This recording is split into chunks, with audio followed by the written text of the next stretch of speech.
nous là, certainement, à partir de une initiative que Gardi, Démosthène et le président Eddy de la fédération de boxe prend pour en quelque sorte faire valoir nécessité qu'au sein de structure ça, jeunesse, sport et action civique, nous avons souhaité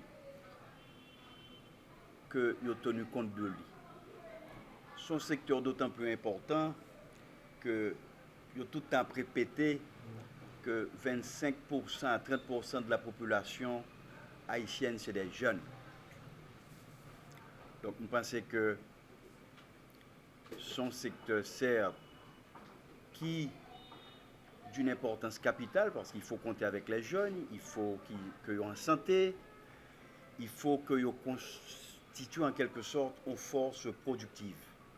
Et pour nous faire en sorte à ce que soit efficace, soit nous auprès des fédérations sportives qui prennent l'initiative, ça écrit une lettre auprès du Premier ministre et auprès du Conseil présidentiel d'abord, nous avons souhaité que choix de ministre là, en quelque sorte, chita sous des piliers. Et compte tenu de l'expérience, nous qu'il y ait à compétence de secteur, compétence à passion à moralité à connaissance en quelque sorte de la fonction publique. C'est sur cette base que moi-même en tant que président de la Fédération haïtienne de tennis de table et plusieurs autres présidents associés à projet de rédaction de l'ETSA pour nous mentionner nécessité pour tenir compte de propositions que nous faisons pour que soit porté sous quelqu'un de responsable. Donc c'est peut-être ça nous devons en quelque sorte un écho à l'initiative ça qui certainement, je dirais, intéressé pour que, enfin, on ne va pas dire enfin parce qu'il y a eu quand même auprès de ce secteur des ressources humaines compétentes, mais nous avons souhaité que dans le cadre de transition, ça, vraiment, que jeunesse là, joue un rôle important dans le cahier de charge, membre conseil présidentiel là, et Premier ministre. Là. Nous connaissons qu'il y a des débats qui sont importants, il faut qu'il y ait de la sécurité, il faut qu'il y ait une relance économique, nous ne pouvons pas associer à ça, il faut qu'il y ait. Mais nous voulons que jeunesse là constituée dans le cadre de transition, ça, nous avons place que le mérité. Certainement, au cours des interventions de certains membres du panel, donc peut-être M. Wilner Romulus, secrétaire général de la Fédération haïtienne de boxe, a fait intervention, nous avons cogité pour nous connaître en quelque sorte, pour nous chercher la meilleure formule qui vous permette nous faire choix de monde ça. Ça ne veut pas dire que un monde qui est compétent, pas qu'à venir et que à travers structures dirigeantes, parce qu'il y a des divisions au sein du ministère de la Jeunesse et des Sports. La division de jeunesse, la division de l'éducation physique et des sports. Est-ce que tu vois? Mais en plus de 40 ans, il y a pas mal de travaux qui ont été effectués. Pourquoi il faudrait que quelqu'un du secteur, quelqu'un du secteur a quand même travaillé pour sur la loi organique du ministère de la Jeunesse et des Sports. Moi-même, je suis ancien cadre du secteur. Je fais 9 ans de travail sur la loi organique, ça. Jusqu'à présent, le pas publié. 2, à travers le ministre Albert, il y a eu quand même un projet de loi de législation sportive, un projet de loi. Il y a eu même un énoncé de politique. Tous ces documents sont restés dans les tiroirs. Ils n'ont pas avancé.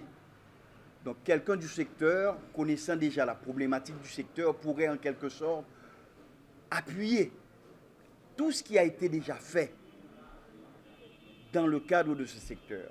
Nos autres fédérations également, on aurait souhaité, puisque nous sommes les partenaires privés du secteur, auprès de ce secteur, il y a quand même des subventions qui auraient pu aller aux fédérations. Nous vous dirons sincèrement que depuis l'année 2018, on n'a jamais reçu de subvention de ce secteur. Donc quelqu'un qui connaisse déjà la problématique du secteur pourrait en quelque sorte orienter le secteur vers un avancement rationnel quant à la subvention accordée aux fédérations, la loi organique, finaliser la loi organique, finaliser le projet de législation sportive. Ce sont des choses quand même, quelqu'un qui a déjà un but peut en quelque sorte porter ces dossiers au premier plan. Il faut respecter un levier politique, c'est-à-dire que nous n'avons pas le choix. On aurait souhaité, en quelque sorte, qu'on tienne compte de pas mal de paramètres pour permettre au secteur d'avancer. C'est un choix des fédérations. Il n'y a pas à sortir de là, puisque c'est un choix des fédérations. Mais il y a certainement un levier politique. Comment contrecarrer éventuellement ce levier-là? Nous sommes partie prenante de la relance du secteur, donc on aurait souhaité être consulté pour le choix judicieux de la ressource morale susceptible de faire avancer le secteur. Parce qu'on est quand même, moi j'ai 50 ans dans le secteur, je peux peut-être suggérer le choix d'individus responsables, capables de faire avancer le secteur. Parce que nous vivons du secteur, nous sommes des passionnés du secteur. Nous nous donnons notre temps, nous utilisons notre énergie, nous utilisons nos ressources financières pour entretenir ces jeunes, pour servir ces jeunes, pour les encadrer en quelque sorte. Donc nous sommes quand même des acteurs privilégiés, capables en quelque sorte d'aider les politiques à faire des choix judicieux. Bon, il n'y a pas eu de concertation entre les fédérations, mais moi je peux donner un point de vue personnel qui n'engage personne. Certainement, on a invité la presse pour leur dire qu'on aurait souhaité qu'il y ait quelqu'un de compétent à la tête de ce secteur. Certainement, si on nous consulte, rendez-moi fou ou sage, nous allons nous réunir arriver à un consensus pour proposer certainement la ressource susceptible de faire avancer le secteur. On ne va pas vous dire c'est un tel. Non, là nous sommes des gens responsables. Je pense que nous pouvons quand même suggérer le choix d'un ministre susceptible de faire avancer le secteur. Ce sont des rumeurs. Ce serait dommage que ce ministère agisse sous la supervision du ministère de l'Éducation. Le ministère de l'Éducation a certainement des problèmes majeurs. Il n'y a pas à sortir de là. Donc le secteur sport aussi, ce n'est pas un secteur à négliger quand même. Le sport maintenant, c'est l'image du pays. Et tout le monde parle du Mornay.